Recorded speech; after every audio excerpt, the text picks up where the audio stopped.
जय माता दी दोस्तों, शिव शक्ति परिवार में आप लोगों का बहुत बहुत स्वागत है। मैं माता रानी से प्रार्थना करती हूँ कि हर किसी के घर में सब कुछ सुखमय हो, सब कुछ अच्छा हो, सबकी फैमिली सुख हो, सबके घर में धन की बरकत हो, हर किसी के काम में अब बढ़ोतरी हो, कोई पीछे ना हो, सब आगे ही जाएं। और जैसा कि आप लोग जानते हो, आज मैं आप लोगों के लिए कुछ नया टॉपिक, कुछ नए ज्ञान की बात, नई सीखने की बातें आप लोगों के लिए लेके आई हूँ। टॉपिक छोटे होते हैं मगर उनके अंदर जो ज्ञान छिपा होता है, उनके अंदर बहुत अच्छी जानकारी छुपी होती है। आप लोगों को बस समझने की ज़रूरत होती है और मैं उम्मीद करती हूँ आप लोग उनको समझने की कोशिश करेंगे, प्रयत्न करेंगे और शायद उनसे अपने घर में कुछ, आप लोग जो आपके घर में अभी तक जो आपके घर में जो बरकत नहीं हो रही थी उसको दूर करने की आप लोग कोशिश करेंगे। तो वीडियो शुरू करने से पहले सबसे पहले अगर आप लोग मेरे चैनल पर नए हो तो सबसे पहले मित्रगणों, मेरे चैनल को like, share, subscribe and bell icon को दबाना ना भूलें, जिससे मैं कोई भी भक्ति से रिलेटिव कोई भी वीडियो आप लोगों तक पहुंचाना चाहूं तो आपका उसका नोटिफिकेशन आपको सबसे पहले मिल सके और आप जल्दी से उसकी जानकारी जान सकें। तो दोस्तों, आज का जो हमारा टॉपिक है, टॉपिक कहने के लिए छोटा है मगर इसके अंदर जितने सारे गुण हैं आप लोग समझ पाओगे, शायद मैं आप लोगों को समझाने में कामयाब हो सकूं। तो आज का हमारा जो टॉपिक हमारा सिंपल है, मंदिर। घर में मंदिर में कौन सी चीज़ें हों हैं तो वो तुरंत हटा दें, नहीं तो क्या होगा, घर बर्बाद हो जाएगा। समझ में आया? घरों के मंदिर, जैसा कि हम सब लोग जानते हैं, हर किसी के घर में मंदिर देखने को मिलता है। हिंदू धर्म में हर किसी के घर में मंदिर होता है, क्योंकि हिंदू धर्म में ये होता है कि हर कोई सुबह शाम पूजा पाठ भगवान को याद करके जब भी निकलता है तो हमें हर किसी के घर में मिल जाता है। पर मंदिर को कुछ रखते समय कुछ रूल रेगुलेशन कुछ होते हैं जो हम लोगों को शायद नहीं पता होता। हम शायद सीधे मन से होते हैं, हमें सिर्फ ये पता होता है कि हमें सिर्फ भगवान जी के मंदिर रखना है, बनाना है, तो हम सिर्फ भगवान जी का मंदिर बना लेते हैं। पर ऐसा नहीं है। भगवान जी के मंदिर का क्या होता है, कई बार तो बाज़ार से ले आते हैं खरीद के, पत्थर का, संगमरमर का, लकड़ी का, किसी का भी पत्थर मंदिर ला के रख देते हैं घर में और उसमें भगवान जी की प्रतिमा सजा देते हैं, तो ये बन गया हमारा मंदिर। पर क्या पता है आप लोगों को, क्या ये सब आप कर रहे हो, क्या ये सब कुछ ठीक है? आप लोगों ने जो कुछ किया, क्या भगवान जी आपसे खुश हुए? क्या भगवान जी ने आपका मंदिर को स्वीकार किया या नहीं स्वीकार किया? क्या आप लोगों को ये सब बातें पता है?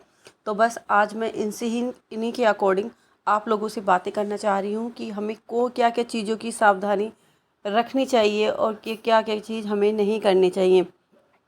हमें अपने घर में लकड़ी का मंदिर रख लेना चाहिए, क्योंकि लकड़ी का मंदिर सुनने में, वास्तुकला में सुनने में आया कि बहुत अच्छा होता है, बहुत पवित्र होता है। इसलिए हमें घर में लकड़ी का मंदिर आराम से रख लेना चाहिए, ये हमारे लिए शुभ होता है। बट हमें अपने घर में मंदिर में कभी अकेले भगवान जी की मूर्ति नहीं रखनी चाहिए। इस बात को आपको ध्यान रखना है। मतलब मैं ये नहीं कह रही कि आपने सिर्फ एक मूर्ति रखी है। अगर आपने भगवान राम की मूर्ति अपने मंदिर में स्थापित की है तो आपको भगवान राम जी के साथ सीता माई की स्थापना ज़रूर करनी है। उसी अकॉर्डिंग आपने अगर राधा के साथ कृष्ण और शिव जी के साथ पार्वती माता, हमेशा भगवान जी की मूर्ति को हमें जोड़ी के साथ स्थापना करना है। अकेले हमको मूर्ति की स्थापना नहीं करनी है, ऐसा करना अशुभ माना जाता है। और एक सबसे बड़ी बात, आप लोगों ने मंदिर बना लिया, भगवान जी की मूर्तियाँ रख ली, सब कुछ रख लिया, बट हम लोग जो सबसे बड़ी गलती करते हैं वो यह है कि बहुत से लोग अपने मंदिर में गणपति जी की तब मूर्ति रखना भूल जाते हैं, जो बिल्कुल ही क्या है, गलत है। हमारा मंदिर जब तक पूरा नहीं होता है, क्योंकि जब तक हमारे मंदिर में गणपति जी की मूर्ति स्थापित नहीं हो जाए, जैसा कि आप लोग जानते हैं, क्योंकि गणपति भगवान जी को शिव जी ने आशीर्वाद दिया है कि वो सबसे पहले सारे देवी देवताओं में सबसे पहले पूजनीय हैं। तो इसलिए हमें इस बात का ध्यान रखना है कि हमें मंदिर में इसकी स्थापना करने से पहले इस बात का हमें खास तौर पर ध्यान रखना है कि हमारे मंदिर में भगवान गणपति जी की मूर्ति अवश्य हो। ऐसा ना हो कि हम मूर्ति रखना भूल जाएं, नहीं तो हमारा मंदिर आधा अधूरा रहता है, हमारा मंदिर कभी पूरा नहीं हो पाता है।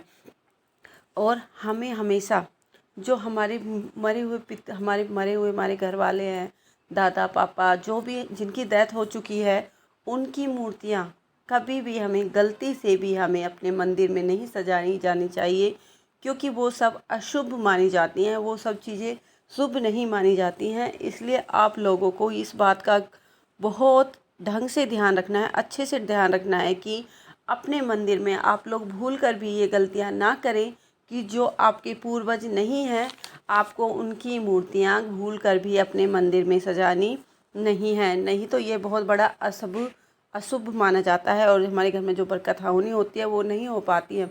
अगर हम अपने घर में ये सब चीज़ें ना करेंगे तो शायद हमारे घर में और ज़्यादा तरक्की हो सके।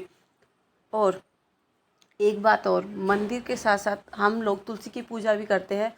तो तुलसी, अगर घर में तुलसी है मंदिर के साथ, तो तुलसी के साथ भगवान जी की कोई सी भी प्रतिमा नहीं रखनी चाहिए। जैसे बहुत से लोग तुलसी के पेड़ में शिवलिंग को रख देते हैं, गणपति महाराज की मूर्ति रख देते हैं, जो गलत है, जो वास्तु शास्त्र के अनुसार गलत है। तुलसी के अंदर किसी की भी मूर्ति नहीं होनी चाहिए। और एक और बात, जो जानने वाली बात है, जो आप लोगों को समझनी है, और अब अगर आप लोग ये गलती कर रहे हो तो आप लोगों को इस गलती से अपने आप को बचाना है। वो गलती ये है कि बहुत से लोग क्या करते हैं, घर छोटा होने की वजह से जो हमारा मंदिर होता है उसे बाथरूम के साइड में या उसके आगे पीछे लगा देते हैं, बना देते हैं। वो बहुत गलत है, ऐसा नहीं करना है। आपको मंदिर की स्थापना कभी भी बाथरूम के आसपास नहीं करनी है।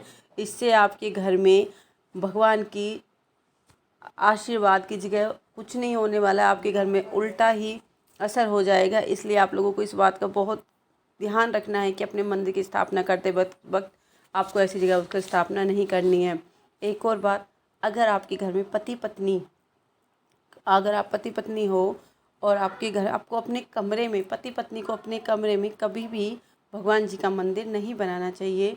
नहीं तो इसका घोर अपराध, घोर दंड आपको मिलता है। तो इस बात का आप लोगों को ध्यान रखना है कि आप लोगों को, अगर आप लोगों का पति पत्नी वाला का रूम है तो उसमें मंदिर की स्थापना नहीं करनी है। मंदिर की स्थापना आप बाहर या दूसरे वाले रूम में कर सकते हैं। ये छोटी छोटी बातें हैं, मगर हम लोग इन सब का ध्यान रखना भूल जाते हैं और जिनका दंड हमें मिलता रहता है और हम जाने अनजाने में इन सब चीज़ों को भोगते रहते हैं। और जाते वक्त एक और चीज़ जो भगवान कृष्ण जी ने युधिष्ठिर जी को बताई थी कि मंदिर में कौन सी चीज़, एक और बात जो चीज़ नहीं रखनी चाहिए वो मैं बताना भूल गई, अभी मैं इसको बाद में बताती हूँ। जो चीज़ हमें नहीं रखनी चाहिए वो है माचिस और तिल्लियाँ हमें मंदिर में भूल कर भी नहीं रखनी चाहिए, क्योंकि वो अशुभ मानी जाती हैं। हमेशा माचिस को हमें मंदिर से साइड में या छिपा के रखना चाहिए। अब मैं आप लोगों को बताने जा रही हूँ जो भगवान कृष्ण जी ने बताया था कि मंदिर में कौन सी चीज़ें रखनी चाहिए पूजा के टाइम। तो मैं आप लोगों को उन 5 चीज़ों के बारे में बताने जा रही हूँ। अगर आप लोगों के मंदिर में ना हो तो प्लीज़ आप लोग रख सकते हैं। सबसे पहले शुद्ध गाय का घी, शुद्ध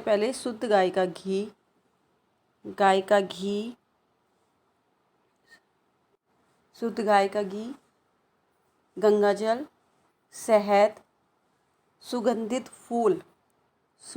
फूल और जोत बाती। ये सब चीज़ें आपको अपने मंदिर में ज़रूर रखनी है। और मंदिर में आप लोगों को फूल रखने से पहले ये चीज़ ज़रूर सोच लेनी है कि आपको सूंघे हुए फूल कभी भी भगवान को अर्पित नहीं करने हैं। ऐसा करना अशुभ माना जाता है। तो बस दोस्तों, आज के लिए इतना ही। आज के लिए मेरे पास जो जानकारी थी मैं आप लोगों को दे चुकी हूँ। अगली वीडियो में मैं कोशिश करूँगी कुछ नया लाने के लिए, कुछ नया सीख आप लोगों को बताने के लिए, जिससे कि आप लोगों के लिए देवी मंदिर में सजाए जाने वाले कुछ सामान और जो आप लोगों के लिए ज़रूरी हैं। तो बस आज के लिए इतना ही। हम लोग मिलते हैं अपनी अगली वीडियो में। उस टाइम तक के लिए जय माता दी दोस्तों। मैं भगवान से प्रार्थना करूंगी कि आपके घर में सब कुछ सुख में हो, आनंद में हो, आप लोगों की जीवन में बहुत सारी खुशियों का आगमन हो। ऐसा ना हो कि खुशियाँ ना जाए, खुशियाँ आप लोगों से बंधी रहे। तो बस जाते वक्त अगर आप लोग मेरे चैनल पर नए हो दोस्तों तो मेरे चैनल को लाइक, शेयर, सब्सक्राइब करना ना भूलें और कमेंट करके हमें ज़रूर बताना आप लोगों को हमारी वीडियोस कैसी लगती है। हम मिलते हैं अपनी अगली वीडियो में। उस टाइम तक के लिए